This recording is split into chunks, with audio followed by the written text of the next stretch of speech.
ప్రార్థన చేసుకుందాం. మమ్మల్ని మిక్కిలిగా ప్రేమించిన మా ప్రియ పరలోకపు తండ్రి, మీ పరిశుద్ధమైన శ్రేష్టమైన నామలెక్కలేని స్తోత్రాలైనా చర్చిలో ప్రభా ప్రతికూలమైనటువంటి పరిస్థితులు ఏర్పడినప్పటికీ కూడా నీ యొక్క వాక్యాన్ని ఈ విధంగా బోధించడానికి ఇచ్చిన అవకాశాన్ని బట్టి నీకు వందనాలు. ఈ వాక్యం ద్వారా నీ బిడ్డలందరినీ కూడా బలపరిచి స్థిరపరిచి ఆశీర్వదించి నా సొంత జ్ఞానం పంచి కొన్ని అమూల్యమైన శ్రేష్టమైన వర్తమానాలు ప్రభా నీ బిడ్డల యొక్క ఆధ్యాత్మికమైనటువంటి ఆయా ప్రోత్సాహం కొరకు ఈ దీన సేవకుడిగా అయా నా తండ్రి నేను నిలబడుతుండగా వట్టివాని ప్రభా మహిమ పాత్రగా నింపి నా నాలుకని సడలింపజేసి ప్రభా మీరైన ప్రజలతో మాట్లాడమని, వాక్యం ధారాళంగా రాకుండా ఆటంకపరిచే ప్రతి దురాత్మని ప్రభా మీరు బంధించమని యేసు నామమున బట్టి అడుగుచున్నాం తండ్రి.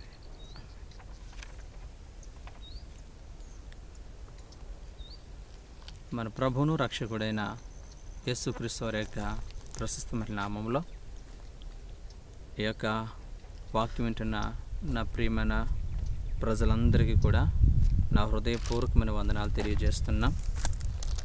గత 2 వారాలుగా చర్చి పరిసర ప్రాంతాల్లో అనానుకూలమైన వాతావరణము ఏర్పడిన కారణాన్ని బట్టి ఈ విధంగా వీడియో బయట తీసి పంపిస్తున్నాం తప్ప మరొక ఏ ఉద్దేశము కాదని శ్రోతలందరూ కూడా గమనించవలసిందిగా ప్రభువుపేట తెలియజేస్తున్నాం. ఈరోజు మన వాక్య ధ్యానాంశము సార్వత్రిక సంఘము. ఈ ప్రపంచంలో అనేక సంఘాలు, అనేకమైనటువంటి ప్రజలు, అనేక మంది సేవకులు వారి యొక్క అనుకూలతను బట్టి అనేక సంఘాలు స్థాపించి దేవుని సువార్త ఆయా దేశాలకి, ప్రపంచంలో ప్రాంతాలకి చేరవేసేటట్లుగా అనేక సంఘాలుగా ఏర్పడ్డాయి. అది దేవునికి స్తోత్రం. ఆయా దైవ సేవకులకి ఆయా ప్రత్యక్షత కలిగి ఆయా సంఘాలు ప్రారంభించారు. ప్రతి దైవ సేవకుడు కూడా విలువైనటువంటి ప్రాణాలు పణంగా పెట్టి అనేక మంది ఆత్మలు ప్రభు కొరకు రక్షించే పనిలో ఉన్నారు. అయితే రక్షించబడినటువంటి ఈ యొక్క సంఘ ప్రజలందరూ కూడా పరలోక రాజ్యంలో సార్వత్రిక సంఘముగా ఉంటారే తప్ప ఏ ఒక్కరూ కూడా పలానా సంఘం నుంచి వచ్చారు, పలానా యొక్క గ్రామం నుంచి వచ్చారు అన్నట్లు కాకుండా పలానాటువంటి ఈ యొక్క ఆచారాలకు వెళ్ళినటువంటి సంఘం నుంచి వచ్చారు, ఈ యొక్క విలువలకు వెళ్ళిన సంఘం నుంచి వచ్చారు, ఈ ప్రత్యేకమైన లక్షణాలకు వెళ్ళిన సంఘం నుంచి వచ్చారు అని చెప్పి ఈ లోకంలో ఉన్నప్పుడే చాలామందిగా ఉన్న మనం మా సంఘం గొప్ప అంటే మా సంఘం గొప్ప, మా బాధ గొప్ప అంటే మా బాధ గొప్ప అని చెప్పి చెప్పుకుంటారే కానీ పరలోక రాజ్యంలో మాత్రం ఒక సార్వత్రిక సంఘముగా మనం అందరం ఉంటామని గమనించవలసిందిగా ప్రభువుపేట తెలియజేస్తున్నాను. బైబిల్ ఒకనొక దినాన్న జాన్ వెస్లీ అనేటువంటి దైవ సేవకుడు, ఇంగ్లాండ్ దేశంలో గొప్ప సేవ పరిచయం చేసిన జాన్ వెస్లీ అనేటువంటి దైవ సేవకుడు ఒకనొక రోజున ప్రార్థన చేసుకుని నిద్రపోతూ ఉంటుంటే ఆయన ఒక కలగన్నాడు. ఆయన పరలోక గవినికి వెళ్ళినట్టు అక్కడ దేవదూతలందరూ కూడా నిత్యము కూడా దేవుణ్ణి ఆరాధిస్తున్నట్లుగా అక్కడ మనం ఆ దర్శనంలో లేకపోతే ఆ కళలో ఆయన చూస్తాడు.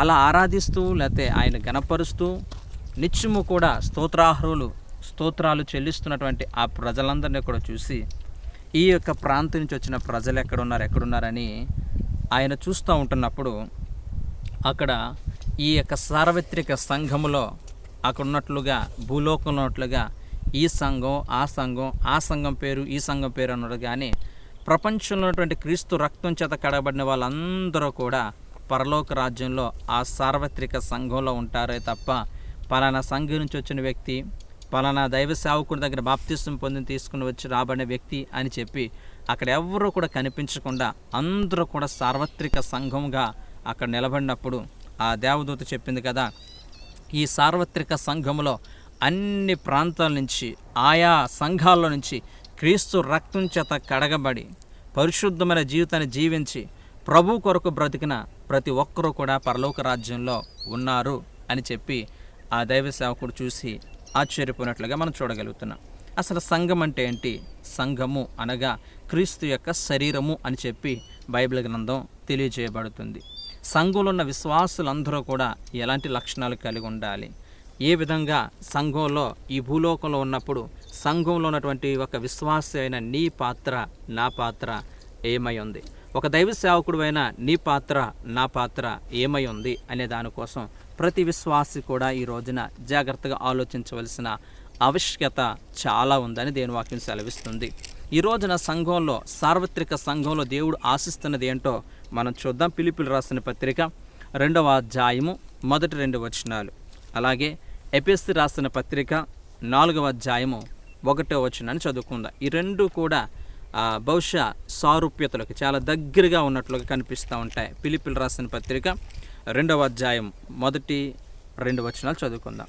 కావున క్రీస్తునందు ఏ హెచ్చరికైనను, ప్రేమ వలన ఆదరణమైనను, ఆత్మయందు ఏ సహవాసమైనను, రైట్, ఐక్యతయందు, తర్వాత ఏ దయారసమైనను వాత్సల్యమైనను ఉన్న ఎడల మీరు ఏక మనసు గలవారలాగునట్లుగా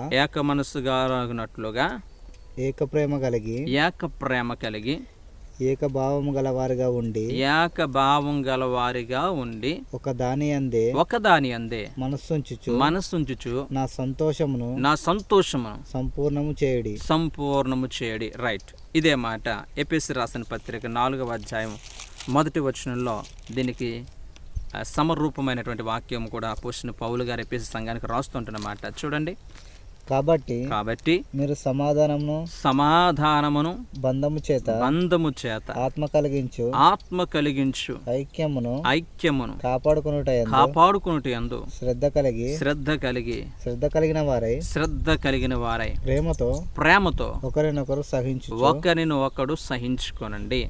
సార్వత్రిక సంఘంలో దేవుడు ఆశిస్తున్నటువంటి 2 ప్రాముఖ్య విషయాల్ని ఈరోజు మనం ధ్యానిద్దాం. అందులో మొట్టమొదటిది ఐక్యత. సార్వత్రిక సంఘంలో ఉన్న ప్రతి ఒక్కరము కూడా, మనం ఈ భూలోకంలో ఉన్న మనమందరము కూడా నువ్వు గొప్ప నేను గొప్ప అని కాకుండా ప్రతి ఒక్కరము కూడా ఐక్యత కలిగి ఉండడానికి ప్రయత్నం చేయాలి. సంఘము అనగా క్రీస్తు శరీరము అని తెలియజేయబడుతుంది. కాబట్టి క్రీస్తు శరీరంలో ఉన్నటువంటి ఆర్గాన్స్గా అనగా అవయవాలుగా ఉన్నటువంటి ప్రతి అవయవము కూడా ఈ యొక్క శరీరంలో ఏ విధముగా ఘనమైనదో అలాగే క్రీస్తు శరీరంలో ఉన్నటువంటి ప్రతి విశ్వాసి కూడా ఘనమైన వారు, ఎవరు ఎక్కువ కాదు ఎవరు తక్కువ కాదు అనే భావనతో బ్రతకాలని దేవుని యొక్క ఉద్దేశమై ఉంది. దేవుని వాక్యం వింటున్న నా ప్రియమైన ప్రజలారా, దేవుని యొక్క సంఘములో ఈ రోజున అనేక సంఘాలు కులాన్ని బట్టి, ప్రాంతాలను బట్టి, వ్యక్తులను బట్టి అనేక రకాలుగా విచ్ఛిన్నమైపోతున్నటువంటి సందర్భాలు మనం ఎన్నో చూస్తూ ఉంటున్నాం. దయచేసి ఈ రోజున వాక్యం వింటున్న ప్రియమైన బిడ్డలారా, దేవుని సన్నిధానానికి వచ్చిన మనం అందరము కూడా మనం వెళ్ళేటువంటి సంఘములో నిజమైన ఐక్యత కలిగి ఉండడానికి మనం ప్రయత్నం చేస్తున్నామా? ఒక మహాభక్తుడు అంటాడు కదా, ఐక్యమత్యమే మహాబలం. ఐక్యమత్యంతో ఉంటే ఏదైనా సాధించగలదాం. ఈ రోజున ఐక్యమత్యం లేక అనేక సంఘాలు, అనేక కుటుంబాల్లో ఐక్యత లేక విచ్ఛిన్నమైపోయినట్లుగా మనం చూడగలుగుతున్నాం. నా మాట నెగ్గాలి అని చెప్పి నేను గొప్ప అని చెప్పి అనేక మంది వారి యొక్క పంతాలకి వెళ్ళి ఈ రోజున సంఘాలని విచ్ఛిన్నం చేసి అనేక సంఘాలు మూతపడేటట్లుగా ఈ రోజున విశ్వాసులు కానీ సేవకులు కానీ ఉండకూడదు అని దేవుని వాక్యం మనందరికీ కూడా తెలియజేస్తుంది. సార్వత్రిక సంఘాల్లో ఉన్న ప్రతి విశ్వాసి కూడా ఎలా బ్రతకాలి అని మనం చూసినట్లయితే ఐక్యతతో బ్రతకాలని ప్రభు ఆశిస్తూ ఉన్నాడు. ఎందుకు ఐక్యత కలిగి ఉండాలి అని మనం చూసినట్లయితే దయచేసి వాక్యం ఉంటున్న ప్రసంగి గ్రంథము 4వ అధ్యాయము 12వ వచనాన్ని మనం చదువుకుందాం. ప్రసంగి గ్రంథము 4వ అధ్యాయం 12వ వచనం. ప్రసంగి గ్రంథము 4వ అధ్యాయం 12వ వచనం.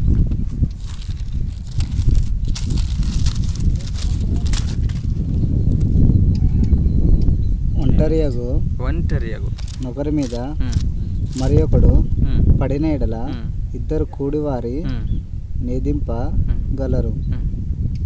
మూడు పేటల తాడు త్వరగా తెగిపోదు. రైట్, ఇద్దరు కలిసి ఉంటే, ఐక్యత కలిగి ఉన్నట్లయితే ఒకడు పడిపోయినా ఒకడు లేవనెత్తుతాడు, ఒకడు కృంగిపోతున్నా మరొకడు బలపరుస్తాడు, ఒకడు విశ్వాసంలో కృంగిపోయినా మరొకడు ఆ విశ్వాసంలో బలపరిచడానికి ప్రతి విశ్వాసి కూడా ఐక్యతను కాపాడుకుంటేందు బహుశ్రద్ధ కలిగిన వారు ఉండాలని దేవుని వాక్యం మనకు స్పష్టంగా తెలియజేస్తుంది. ఒకనొక ప్రాంతంలో 4 ఆవులు కలిసి బ్రతుకుతూ ఉంటున్నప్పుడు ఆ 4 ఆవుల మీదకి ఒక సింహం వచ్చి దాడి చేసే ప్రయత్నం చేస్తే ఈ 4 ఆవులు కలిసి ఒకేసారి ఆ సింహం మీదకి ఎదిరించినప్పుడు ఆ సింహం పారిపోయింది.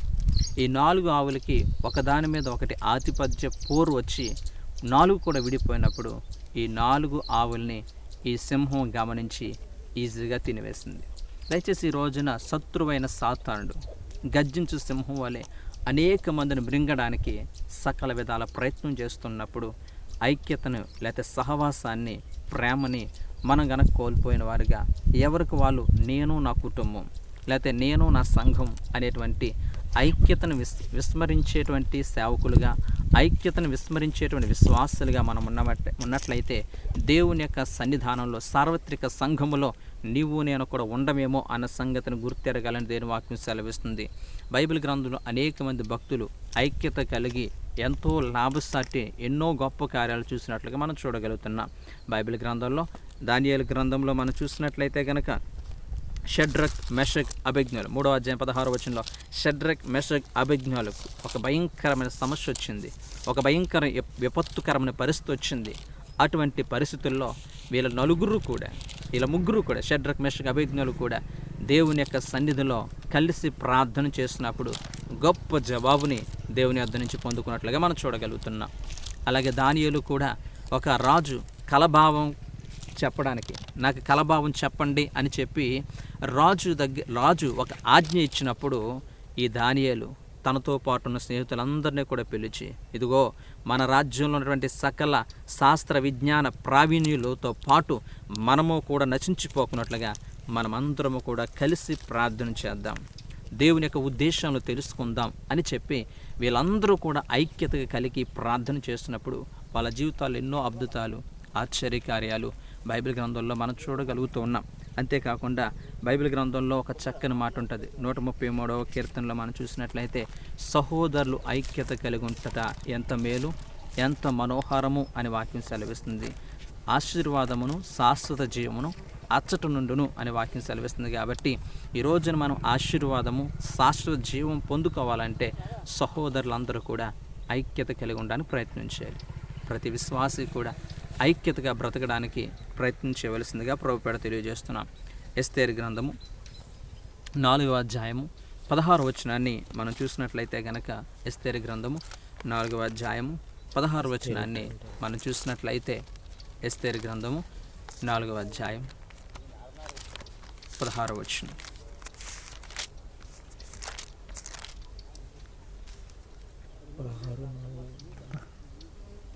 నీవు పోయి షూషాను నందు కనబడిన యూదులందరినీ సమాజ మందిరమునకు సమకూర్చి నా నిమిత్తము ఉపవాసం ఉండి 3 దినములు అన్నపానములు చేయకుండుడి. నేనును నా పనికత్తులను కూడా ఉపవాసం ఉంటాం.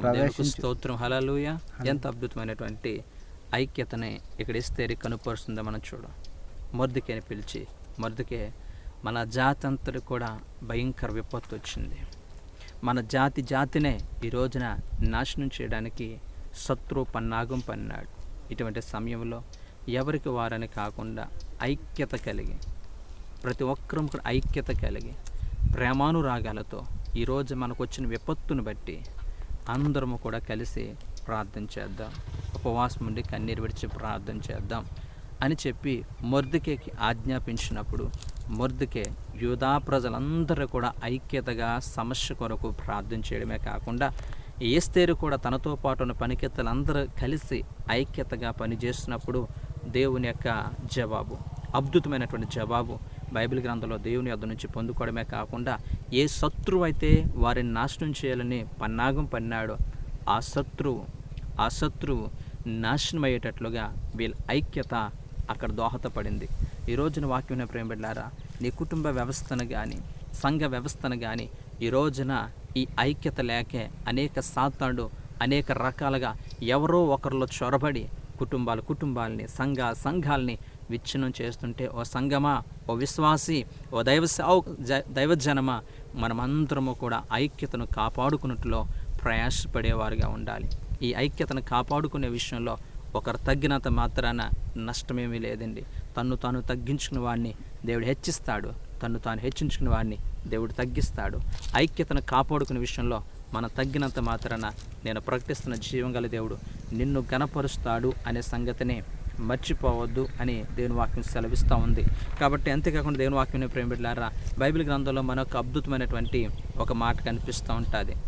భక్తుడైన మోషే సినాయి పర్వతంకి వెళ్ళి కన్నీటి ప్రార్థన చేస్తూ ఉన్నప్పుడు ఇశ్రాయేలు ప్రజలందరూ కూడా ఇక మోషే ఏమైపోయాడో తెలియట్లేదని చెప్పేసి వాళ్ళందరూ కూడా విగ్రహారాధనలోకి వెళ్ళి దేవునికి బహుదూరంగా మారిపోయినప్పుడు ఆ సందర్భంలో మోషే వచ్చి పాలెము ద్వారబంధం దగ్గర నిలబడి యెహోవా పక్షునున్న వారు నా యొద్దకు రండి అని పిలిచినప్పుడు దేవుని స్తుతించే లేవీయులందరూ కూడా ఒక్కరు కూడా మిగలకుండా అందరూ కూడా మోషే వైపు వచ్చారు, మోషే పక్షాన చేరారు, దేవుని పక్షాన చేరారు అని రాయబడి ఉంది.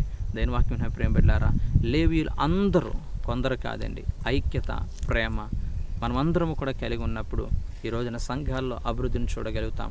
సార్వత్రిక సంఘంలో మనకంటూ చోటు ఉంటుంది. పరలోక రాజ్యంలో నీవు నేను కూడా ఒక సభ్యుడిగా మారాలంటే, ఒక సభ్యురాలుగా మారాలంటే దేవుని సన్నిధానికి వచ్చి మనమందరము కూడా ఐక్యతను కాపాడుకుంటూ ప్రయాసపడాలని దేని వాక్యం సెలవిస్తుంది. అలాగే బైబిల్ గ్రంథంలో అపోస్తుల కార్యములు 12వ అధ్యాయము 5వ వచనంలో, అయితే పేతురు చెరసాల్లో ఉన్నప్పుడు సంఘమంతా కలిసి అత్యాసక్తితో ప్రార్థన చేయగా, పేతురు చెరసాల్లో ఉన్నాడు, ఇబ్బందికరమైన పరిస్థితుల్లో ఉన్నాడు. సువార్త ప్రకటించిన ఆ యొక్క కారణాన్ని బట్టి పేతురుని తీసుకువెళ్ళి చెరసాల్లో బంధించారు. అటువంటి సందర్భంలో సంఘములో ఉన్నటువంటి వారందరూ కూడా ఏమైపోయాడో సేవకుడు అని చెప్పి మరొక సంఘం చూసుకుందామనే ప్రయత్నం చేయలేదు. కష్టంలో ఉన్న సేవకుని విడిచిపెట్టే ప్రయత్నం చేయలేదు. ఆ దైవ సేవకుని కోసం సంఘమంతా కలిసి ప్రార్థన చేశారండి. ఐక్యత కలిగి ఉంటే ఎక్కడైనా కానీ దేవుని యొక్క జవాబును మనం పొందుకోగలుగుతామండి. అంతేకాకుండా బైబిల్ గ్రంథంలో ఎప్పటికీ నన్ను ఆలోచింపజేసేటువంటి అద్భుతమైనటువంటి వాక్య ధ్యానం ఏంటో తెలుసా? కాలేబు, యెహోషువ వీళ్ళిద్దరూ కూడా ఐక్యతగా పనిచేస్తారు కనుక, దేవుని పనిని ఐక్యతగా పనిచేస్తారు కాబట్టి అన్ని లక్షల జనాంగాన్ని వాగ్దాన దేశానికి నడిపించడానికి వాళ్ళ ఐక్యతే బహుబలంగా తోడ్పడింది. ఐక్యత చాలా ప్రాముఖ్యమైనది. ఐక్యత కలిగి ఉండడానికి ఒకరికంటే ఒకరిని ఘనంగా ఎంచుకునేవారుగా మనం ఉండాలని దేవుని వాక్యం స్పష్టంగా తెలియజేస్తుంది. ఐక్యత కలిగి ఉండడానికి ప్రతి ఒక్కరు కూడా ప్రయత్నం చేయాలి. బైబిల్గా నేను చాలా సందర్భాలు మీకు చెప్పాను అనుకుంటా. అమెరికా దేశంలో కాలిఫోర్నియా అనేటువంటి రాష్ట్రంలో రెడ్వుడ్ అనేటువంటి చెట్లు ఉంటాయి అంట. అవి ఇంచుమించుగా 300 అడుగుల ఎత్తులో ఎదుగుతూ ఉంటాయి. ఎన్ని గాలులు వచ్చినా, ఎన్ని తుఫానులు వచ్చినా, క్రీస్తు పూర్వం నుంచి ఈ యొక్క చెట్లకు ఒక ఘనమైన చరిత్ర ఉంది. ఎందుకు ఈ చెట్లు ఇరిగిపోవు? ఎంత గాలి తుఫానులు వచ్చినా కానీ అవి విరిగిపోకుండా అలా స్థిరంగా ఎందుకు ఉంటాయని చెప్పి చాలామంది అనుకున్నారంట. బహుశా 300 అడుగుల ఎత్తులో ఈ చెట్లు ఎదిగితే అంతకు మించిన స్థాయిలో కిందకి వేళ్ళు తన్నుతాయేమని చెప్పి అందరూ కూడా అనుకున్నారంట. బాగా పరిశోధన చేసినప్పుడు తేలిన ఫలితం ఏంటో తెలుసా? ఆ యొక్క వేర్లు అందరూ అనుకున్నట్లుగా భూమి లోపలికంట చొచ్చుకుపోవడం కాకుండా ఆ చెట్లకు ఉన్నటువంటి ప్రత్యేక గుణమైన తెలుసా? ఆ పక్క ఉన్నటువంటి చెట్ల యొక్క వేర్లు ఈ చెట్టు యొక్క వేర్లు పెనవేసుకుని ఒకదాన్ని ఒకటి గట్టిగా పట్టుకోవడం ద్వారా ఎన్ని గాలి తుఫాన్లు వచ్చినా ఆ చెట్లు విరిగిపోకుండా, రాలిపోకుండా, కూలిపోకుండా అలా బ్రతకగలుగుతున్నాయి. దయచేసి ఈ రోజున వాక్యం ప్రేమ బిడ్డలారా, ఐక్యత కలిగి ఉంటే దేన్నైనా సాధించగలదమండి. ఇద్దరు కలిసి పని చేసినప్పుడు గొప్ప లాభసాటిని చూడగలుగుతారని బైబిల్ గ్రంథం మనకు తెలియజేస్తుంది. కనుక ప్రతి ఒక్కరము కూడా సార్వత్రిక సంఘంలో నీకు నాకు చోటు ఉండాలంటే ఐక్యతను కాపాడుకోవడానికి ప్రయత్నం చేద్దాం. సహోదర ప్రేమని కాపాడుకోవడానికి ప్రయత్నం చేద్దాం. వేరు ప్రాంతాల నుంచి రావచ్చు, వేరు యొక్క జాతుల నుంచి ప్రభు సన్నిధికి రావచ్చు. ప్రభు సన్నిధిలో అడుగుపెట్టిన ప్రతి ఒక్కరూ కూడా ఆల్ ఆర్ ఈక్వల్. మేమందరము సమానము. మేమందరము కూడా ఒకే దేవుణ్ణి ఆరాధిస్తున్నాం. ఒకే రక్తాన్ని, మేము క్రీస్తు రక్తాన్ని సేవిస్తున్నాం. క్రీస్తు శరీరంలో మేమందరము కూడా మేము అవయవాలై ఉన్నాం. కాలుకుంటే ఘనత కాలుకుంటుంది, చేయకుంటే ఘనత చేయకుంటుంది, కంటుకుంటే ఘనత కంటుకుంటుంది. ఇది ఎక్కువ ఇది తక్కువ అనే భావం లేకుండా ఎలా శరీరంలో ఉన్నటువంటి పార్ట్లన్నీ కూడా విలువైనవో మనం కూడా దేవుని సన్నిధిలోకి వచ్చిన ప్రతి విశ్వాసి కూడా ఘనమైన వారు అనే సంగతిని ఏ ఒక్కరు కూడా మర్చిపోవద్దు. సంఘంలో, సార్వత్రిక సంఘంలో దేవుడు ఆశిస్తున్నది ఐక్యత. రెండవదిగా మనం చూసినట్లయితే ప్రేమ ఉండాలని ఈ అపోస్తలుడైన పౌలు గారు చెప్తున్నాడు. దయచేసి రోమిలకు రాసిన పత్రిక 12వ అధ్యాయము 10వ వచనాన్ని మనం చూసినట్లయితే, రోమిలకు రాసిన పత్రిక 12వ అధ్యాయము 10వ వచనం. రోమిలకు రాసిన పత్రిక 12వ అధ్యాయము 10వ వచనం. సహోదర ప్రేమ విషయములలో ఒకని అందు ఒకడు అనురాగము గలవారై ఘనత విషయంలో ఒకరినొకడు గొప్పగా ఎంచుకోండి. దేవుడు ఆశిస్తున్నటువంటి విశ్వాసి నువ్వు నేను ఎలా ఉండాలో చూడండి. ప్రేమ విషయంలో ఒకరినొకరు ప్రేమించుకోవాలని దేని వాక్యం సెలవిస్తుంది. అంతేకాకుండా ఘనత విషయంలో ఒకరికంటే ఒకరిని ఘనంగా ఎంచుకోవాలి. ఒక సహోదరి ఎవరైనా వచ్చి ఆయన చాలా మంచి పరిచారకుడండి, మంచి ప్రార్థనా పరురాలండి అని చెప్తుంటే దాన్ని నువ్వు సహించేటువంటి మనసు నీకు ఉండలేదంటే నువ్వు సార్వత్రిక సంఘంలో సభ్యురాలుగా ఉండడానికి అర్హురాలు కాదనే సంగతిని గుర్తెరగండి. ఈ రోజున ఎన్ని సంఘాల్లో చూసినట్లయితే కనుక సంఘాలు విచ్ఛిన్నమైపోవడానికి ఆధిపత్య పోరు. వాడికంటే నేను గొప్ప, ఆమె కంటే నేను గొప్ప అని చెప్పి ఎదుటివారి యొక్క గొప్పతనాన్ని ఒక విశ్వాసి సహించలేనటువంటి పరిస్థితిలో ఉంటే నీకు నాకు ప్రేమ ఎలా ఉంటుందండి? ప్రేమ ఈ రోజున ఒకరికంటే ఒకరిని ఘనంగా ఎంచుకుంటుందండి. సహోదర ప్రేమ మనమందరము కూడా కలిగి ఉండాలని అపోస్తలుడైన పౌలు గారు సంఘాల్లో ప్రేమ కలిగి ఉండాలని బోధిస్తూ ఉన్నాడు. దేవుని వాక్యం ఎలా సెలవిస్తుంది? నన్ను ఆరాధించే మీరు మన దేవుణ్ణి స్తుతించేటువంటి మన నాలుకతో మన సహోదరుని వ్యర్థుడా అని పిలవడానికి అర్హులము కాదనే సంగతిని మర్చిపోవద్దు. మనం ఎవరిని కూడా వ్యర్థుడా అని పిలవడానికి అర్హులము కాదనే సంగతిని మర్చిపోవద్దు. దయచేసి ప్రతి విశ్వాసి కూడా ప్రేమ కలిగి ఉండడానికి ప్రయత్నించండి. ప్రేమ అనేక దోషాలని కప్పుతుంది. నీకు నిజమైన ప్రేమ కలిగి ఉన్నట్లయితే నువ్వు నేను ఒక మహిళ అపరాధం చేసిన వారిని కూడా క్షమించి ప్రేమించే ఆ మంచి లక్షణం నా యేసయ్య దగ్గర నుంచి మీరు నేర్చుకోవాలి. ఒక బైబిల్ గ్రంథంలో జరిగిన సంభవాన్ని మీకు వివరించే ప్రయత్నం చేస్తా. ప్రేమకుండే లక్షణాలు ఎలా ఉంటాయి? ప్రేమ అమర్యాదగా ప్రవర్తించదని, అది పొంగిపోదని మంచి లక్షణాలు అపోస్తలుడైన పౌలు గారు మొదటి కొరింథీయులకు రాసిన పత్రిక 13వ అధ్యాయంలో ప్రేమకుండే లక్షణాల గురించి రాస్తాడు. మీరు ఇంటికి వెళ్ళిన తర్వాత అట్లా చదువుకోవడానికి ప్రయత్నం చేయవలసిందిగా ప్రభువుపేట తెలియజేస్తున్నాను. ఈ రోజున అనేక సంఘాల్లో దేవుడు ఆశిస్తుంది సంఖ్యాబలము కాదండి. అనేక సంఘాల్లో ఉండవలసింది సంఖ్యాబలము కాదండి. దేవుణ్ణి మనసారా ప్రేమించేటువంటి విశ్వాసులు కావాలి. బైబిల్ గ్రంథంలో మనందరికీ కూడా తెలిసిన చరిత్ర. యేసుక్రీస్తు ప్రభువారు ఈ భూలోకానికి వచ్చి ఆయన పునరుద్ధానుడై తిరిగి లేచి ఆయా సందర్భం అప్పటికే 2 సార్లు కనిపించారు. ఇది 3వసారి పేతురు, యోహాను అందరూ కూడా కనిపించినప్పుడు వాళ్ళు చేపలు పడుతూ ఉన్నారు. రాత్రంతా ప్రయాసపడ్డారు, ఒక్క చేప కూడా పడలేదండి. అటువంటి సందర్భంలో యేసు ప్రభువారు ఆ మార్గం గుండా వచ్చి మీ వల కుడివైపున వేయండి అని చెప్పాడు. కుడివైపున వల వేయగానే విస్తారమైన చేపలు పడినట్లుగా ఆ వల పిగిలిపోతుందేమో అన్నంతగా విస్తారమైన చేపలు పట్టారు. అదే గల్లీ సముద్రంలో 1 గంట క్రితం ఒక చేప పట్టలని వీళ్ళు యేసు ప్రభువారు మాట చెప్పున ఆ విస్తారమైన చేపలు పట్టినట్లుగా చూడగలుగుతున్నాం. వాళ్ళు వచ్చారు. చూడండి, దేవుడు ఒక వ్యక్తిని తనకి బిడ్డలుగా మార్చుకునే విషయంలో దేవునికున్న సహనము, దేవునికున్న ప్రేమ, దేవునికున్నటువంటి ఆప్యాయత ఒకసారి చూడండి. వెంబడించిన ప్రేమ నీ పట్ల నా పట్ల ఉన్నప్పుడు నువ్వు ఎక్కడికి వెళ్ళిపోతున్నా? దేవుని వద్దని వెళ్ళిపోతున్నా. అప్పటికే పేతురు, అయ్యా నేను మరలా చేపలు పట్టడానికి వెళ్ళిపోతున్నాను, మరలా నా పాతూరులోకి వెళ్ళిపోతాను, నాతో పాటు ఎవరైనా వస్తారా అని పిలిచినప్పుడు దేవుడు వెంబడించిన ప్రేమతో పేతురుని ఏ విధంగా ప్రేమిస్తున్నాడో చూడండి. వాళ్ళు వచ్చారు. వాళ్ళందరూ కూడా చక్కని రొట్టె, చక్కగా కాల్చబడినటువంటి ఆ యొక్క చేపలు ఇచ్చి వాళ్ళకి ఆహారం పెట్టి వాళ్ళకున్నటువంటి ఆకలిని, వాళ్ళకున్నటువంటి నిరాశ నిస్పృహలో నుంచి వాళ్ళు విడిపించే ప్రయత్నం చేస్తాడు. వాళ్ళు భోజనం చేసిన తర్వాత చక్కగా కూర్చున్న తర్వాత అప్పుడు యేసు ప్రభువారు వాళ్ళందరితో మాట్లాడుతూ, మాట్లాడుతున్న మాటను మనం చూసినట్లయితే, పేతురు ఏంటి పేతురు నువ్వు ఎలా చేస్తున్నావు, ఎందుకు పేతురు నన్ను విడిచిపెట్టి వెళ్ళిపోతున్నావు అని అనకుండా, పేతురు నన్ను ప్రేమిస్తున్నావా అని అడిగాడు మొదటిసారి. అవును ప్రభు, నేను ప్రేమిస్తున్నా. మరి ప్రేమించిన వాడైతే కనుక నువ్వెందుకురా మరలా చేపలు పడ్డానికి వెళ్ళిపోతానన్నావు, మరలా దేవుని యొక్క ప్రేమలో నుంచి మరలా వెనక్కి వెళ్ళిపోతానన్నావు. మరి నేను ప్రేమిస్తున్నాను మాటల్లో చెప్పడం కాదు, క్రియల్లో చూపించు అని చెప్పి దేవుడు అడిగాడు కదా, పేతురు ఇక్కడ ఉన్న వారందరికంటే నన్ను ఎక్కువగా ప్రేమిస్తున్నావు. అవును ప్రభు, నేను ప్రేమిస్తున్నాను. అదే ప్రశ్న మూడవసారి అడిగాడు, పేతురు ఇక్కడ ఉన్న వారందరికంటే నన్ను ఎక్కువగా ప్రేమిస్తున్నావా? వ్యసనపడి, బహుశా కోప్పడి, ఎన్నిసార్లు చెప్పాలి ప్రభు అన్నట్లుగా ఈ యొక్క పేతురు యొక్క స్పందన ఉండొచ్చండి. వాక్యమైన ప్రేమ బిడ్డలారా, మనం కూడా చాలామంది మన నోటితో నా యేసే లేకపోతే ఏం బ్రతకలేను, నా యేసు ప్రభు వారి కోసం ఏదైనా చేస్తానని నువ్వు నోటితో చెప్తున్నావేమో, నీ హృదయంతరంగంలో ఉన్నటువంటి ఆ భావన బయటకు రావడానికి యేసుక్రీస్తు ప్రభు వారు ఈ మధ్యాహ్న కాల సమయంలో నిన్ను నన్ను కూడా ఒక ప్రశ్న అడుగుతున్నాడు. నీవు నన్ను ప్రేమిస్తున్నావా?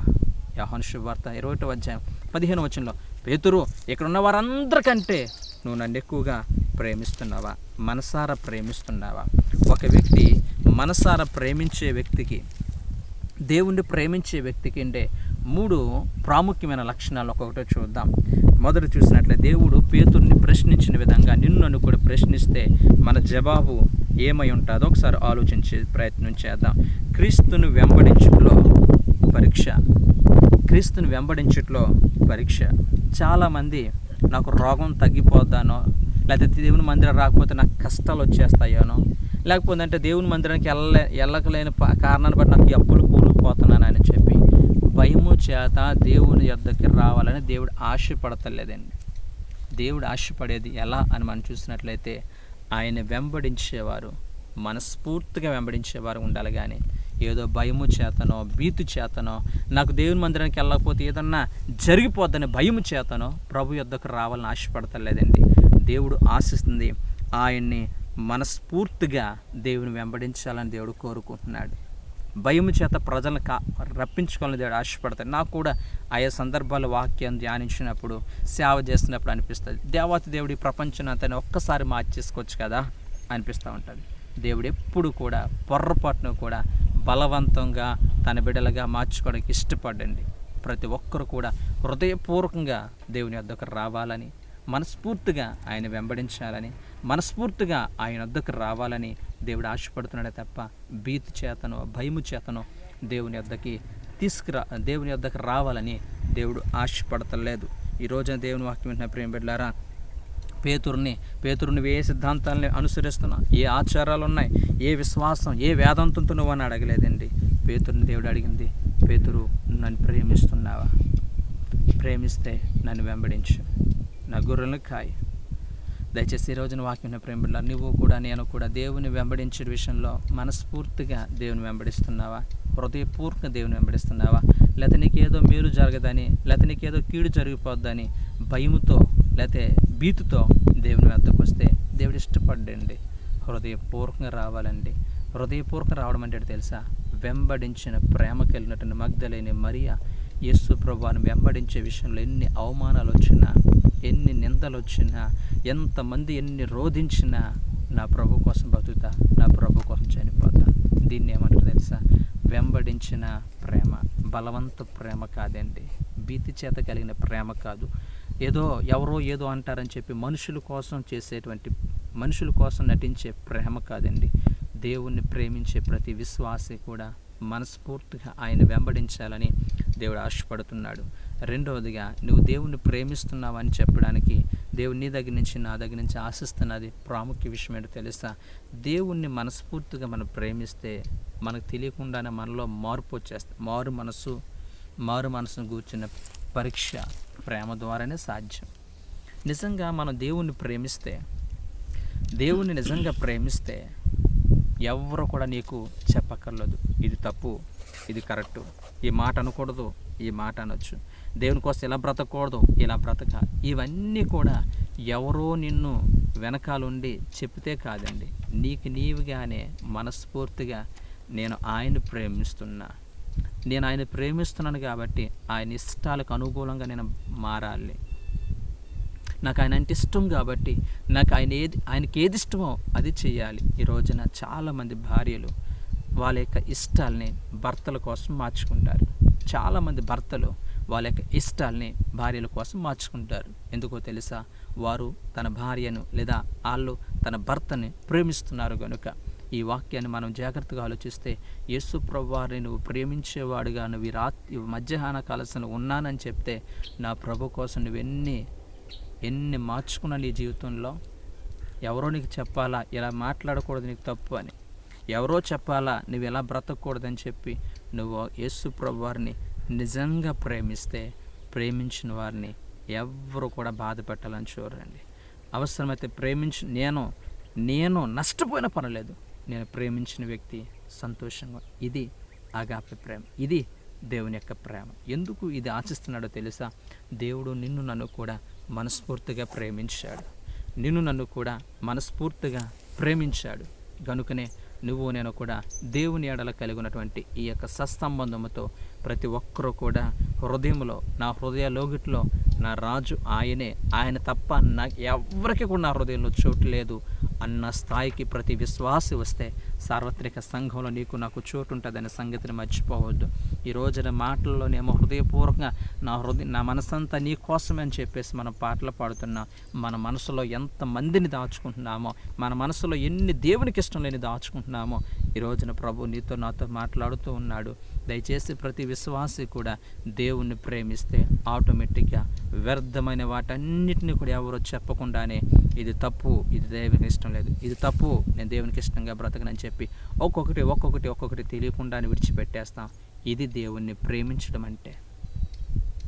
ఇది దేవుణ్ణి ప్రేమించి ఎవరో బలవంతంగా నువ్వు అలా ఉండకూడదు ఎలా ఉండకూడదు అని చెప్పరండి. ఎవరికి వాళ్ళే మారిపోతారు దేవుణ్ణి ప్రేమిస్తే. ఈ రోజున దేవుని వాక్యం ప్రేమ బిడ్డలారా, ఈ లోకంలో దేవాతి దేవుడు నిన్ను నన్ను కూడా ఆకర్షించాడు, నిన్ను నన్ను కూడా ప్రేమించాడు. ఆయన ప్రేమను పొందుకున్న మనం ఆయన్నే ప్రేమించేవారు ఉండాలి కానీ ఈ లోకాన్ని ప్రేమించేవారుగా ఉండొద్దు. మూడవ ప్రశ్న, దేవాదేవుడు సేవకునికి సంబంధించిన ప్రధాన పరీక్ష. లేకపోతే దేవుని ప్రేమిస్తున్నామంటే ఎలా బ్రతుకుతామో తెలుసా? ఈ లోకంలో చాలామంది మనం కూడా డ్యూటీలు చేసుకుంటూ ఉంటాం. డ్యూటీలను ఏమంటారంటే, డ్యూటీలు ఏదైనా ప్రమాదం జరిగితే విధుల్లో ఉండి అంటే బాధ్యత కలిగిన విధుల్లో ఉండి చనిపోయాడు లేకపోతే అలా అయిపోయాడు అని చెప్తాం. దేవుని సేవ చేసే ప్రతి సేవకుడు కానీ ప్రతి విశ్వాసి కూడా విధిగా ఫీల్ అవ్వకూడదండి. విధిగా అంటే కనుక దాన్ని ఏమంటారు? నాకు ఆయన జీతం ఇస్తున్నాడు కాబట్టి నేను 8 గంటలు పని చేయాలి, దీన్ని విధి అంటారండి, ఇది అంటారు. కానీ ప్రేమ చేసేదని తెలుసా? ప్రేమ ఏంటో తెలుసా? త్యాగం చేస్తుంది. ప్రేమలు ఏమంటో తెలుసా? త్యాగపూర్వకంగా నేను ప్రభు కోసం నా విధి ప్రకారం చేయడం కాదు, నా జీవితాన్నే ప్రభు కొరకు అర్పితం చేయాలి అనేటువంటి ఆ లోతైన మెట్టులోకి మనం రావాలని దేవుడు ఆశపడుతున్నాడండి. ఎందుకో తెలుసా? ప్రేమనే కోరుతుంది. ప్రభు నిన్ను నన్ను కూడా ప్రేమిస్తున్నాడు కాబట్టి నువ్వు నేను కూడా నా విధి ఆదివారం 2 గంటలు వెళ్ళి నా విధిని నిర్వర్తించేయాలి. ఏదో ఉద్యోగానికి వెళ్ళి 8 గంటలు ఎలా పనిచేస్తాం, అలాగే దేవుని మందిరానికి నేను వచ్చి 2 గంటలు నా విధిని నిర్వర్తించాలి. అది కాదండి. దేవుణ్ణి ప్రేమించేవారు విధి ప్రకారం కాకుండా మనస్ఫూర్తిగా ఆయన సేవ చేయాలనేటువంటి తపన కలిగి ఉండాలండి. విధి నిర్వహణ వేరు, సేవ చేయడం వేరు. ప్రభు కోసం ప్రేమపూర్వకంగా సేవ చేసేటువంటి ఆ యొక్క మంచి విశ్వాసాన్ని ప్రభునికి ఇవ్వాలని దేవుడు ఆశపడుతున్నాడు. ఒక యజమాని మీద మన ప్రేమ కలిగి ఉంటే అతనికి సేవ చేయాలని ఆలోచన కలిగి ఉంటాం. మన యజమానుడు యేసుక్రీస్తు ప్రభు వారికి విధి రూపకమైనటువంటి నాకు జీతం ఇస్తున్నారు కాబట్టి నేను చర్చిలో వాక్యం చెప్తున్నా, లేకపోతే నాకు అయ్యాల ఆదివారం కాబట్టి పాస్టర్ గారు ఏదో నాకు జీతం ఇస్తారు కాబట్టి 8 గంటలు పని చేస్తానని విశ్వాసాలు ఎవరు ఉండకూడదండి. విధి నిర్వహణ ఉన్న ప్రతి విశ్వాసి కూడా నా యేసయ్య కోసం విధిగా కాకుండా బాధ్యతగా ప్రేమపూర్వకంగా దేవుని సేవ చేయడానికి సిద్ధపడాలండి. ఇది దేవుని ప్రేమించిన వారికి మాత్రమే సాధ్యమండి. బైబిల్ గ్రంథంలోనే కాదండి, ఈ రోజున ప్రపంచంలో అనేక మంది దేవుని యొక్క సేవని విధి రూపంగా కాకుండా ప్రేమపూర్వకంగా చేసిన వాళ్ళని 4-5 పరిచయం చేసిన ముగించే ప్రయత్నం చేస్తాను. డేవిడ్ బ్రెన్హార్డ్ అనేటువంటి దైవ సేవకుడు 24 సంవత్సరాల ప్రయాణంలో ఇల్లును విడిచిపెట్టి అరణ్యాల గుండా వెళ్ళి క్షయరోగి గ్రస్తుడైపోయి తినటానికి తిండి లేక, పడుకోవడానికి వసతులు లేక, చివరికి ప్రయాసపడుతూ స్వార్థను ప్రకటిస్తూ ఉండగానే చనిపోయాడు. దాన్ని విధనరండి దేవుని అందలి ప్రేమ. విధైతే కనుక నాకు ఎవడన్నా ఏదైనా ఇస్తే నేను ఆ పని చేస్తాననేవాడు డేవిడ్ బ్రెన్హామ్. అలాంటి ఆయన 24 సంవత్సరాల యవ్వన ప్రయాన్ని నా ప్రభు కొరకు త్యాగపూర్తిగా త్యాగం చేశాడంటే దాన్ని ఏమంటో తెలుసా? ప్రభు మీద ఉన్న ప్రేమ. ఇంకా మనం చూసినట్లయితే విలియం కేరీ ఈ భారతదేశానికి మద్రాస్ ప్రాంతానికి వచ్చి, ఆ బెంగాలీ ప్రాంతానికి వచ్చి బెంగాలీ భాష నేర్చుకుని ఈ దేశం ప్రజల క్షేమం కొరకు, ఈ దేశ ప్రజల రక్షణ కొరకు రేయింబగలు ప్రయాసపడి తన యొక్క బిడ్డను కోల్పోయి ఎన్నో శ్రమలు అనుభవించినప్పటికీ కూడా ఆయన విధి నిర్వహణ కాదండి, దేవుని అందలి ప్రేమతో సేవ చేశాడు. తన కుటుంబాన్నే దేవుని కోసం త్యాగపూరితంగా సమర్పించాడండి. ఒక్కటి కాదు, వీళ్ళందరి గురించి వివరించాలంటే నీకు నాకు కూడా మాటలు సరిపోవండి. ఇంకా మనం చూసినట్లయితే అదోరం జడ్సన్ ఆయన తన విలువైన జీవితాన్ని త్యాగం చేసి 8,000 మంది సభ్యులు కలిగిన సంఘాలు 100కు పైగా కట్టారండి. ఈ రోజున రాత్రింబగలు మేము తెగ ప్రయాసపడిపోతున్నామని చెప్పే మా జీవితాల్లో ఒక 8 మందిని రక్షించడానికి భర్జన పడిపోతున్నాం. అలాంటిది ఈ యొక్క అదోరం జడ్సన్ ఆయన ఇంచుమించుగా 8,000 మంది కలిగిన సంఘాలు 100కు పైగా కట్టారంటే ఎంత ప్రయాసపడి ఉంటారండి. వాళ్ళు నిద్రపోతున్నా, వాళ్ళు ప్రయాణం చేస్తున్నా, తింటున్నా, వాళ్ళ శ్వాస నిశ్వాసలు దేవుని కోసం ప్రయాసపడాలి, దేవుని కోసం దేవుని ప్రేమించాలనే తపన వాళ్ళలో ఉండి విధి నిర్వహణగా కాకుండా మనస్ఫూర్తిగా సేవ చేశారు. కాబట్టి ప్రపంచంలో సేవ అనేది ఇంకా బ్రతుకుందండి. ఒక సేవకురాళ్ళ, ఓ విశ్వాసి, నువ్వు నేను కూడా నా ప్రభు యొక్క సేవని విధిగా చేస్తున్నావా లేక సమర్పణతో చేస్తున్నావా? మనం పరీక్షించుకునే ప్రయత్నం చేద్దాం.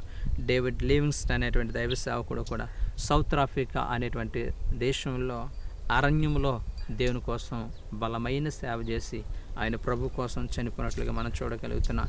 ఇకపోతే మదర్ తెరీసా భారతదేశానికి వచ్చి ఆమె విధి ఎవరో శాలరీ ఇస్తున్నారని చెప్పి పేరు ప్రఖ్యాతుల కోసమని కాకుండా తన బాధ్యతని దేవుని అందరి ప్రేమను బట్టి నిర్వర్తించి అనేక మంది దేవుని యొక్క ప్రేమని పంచింది. దీన్ని ఏమంటో తెలుసా?